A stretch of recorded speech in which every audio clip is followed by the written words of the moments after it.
November 20, 2025, ito na yung pinakahintay namin na ma-meet and greet namin ang aming baby boy na si Baby Yuki Ilikay. For 11 years, naghintay talaga kami nagkaroon ng baby boy kasi nga dalawang ate na yung sinudan niya. At ito na nga siya, pero hindi talaga namin expect. Diba, mapapansin niyo naman kung gaano siya kaliit compare sa iba na newborn baby. Dapat 2.5 kilograms pero si baby kasi sa 1.8 lang. So at first, okay naman sa amin kasi sabi niyo daw wala namang problema.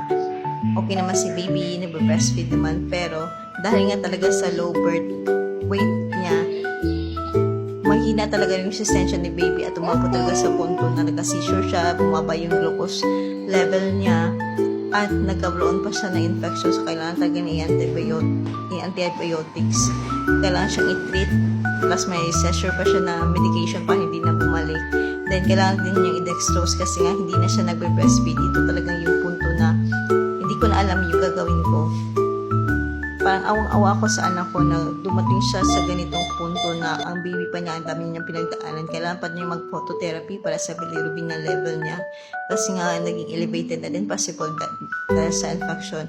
So wala ko talaga kundi ang mag-pray na sana Lord, bigyan mo pa si baby Kai ng lakas. Kasama namin siya at thankfully dininig ng Diyos yung panalangin ko at ito na siya ngayon. Unti-unti niya binabawi yung katawan niya at ito na siya ngayon. O diba? Walang grabe ang tuwa lang. Sayang ang tuwa kami ng papa niya na ngayon is recovering na po si baby Kai at salamat po sa prayers ng mga tao din po bigay. Hello baby, laban lang.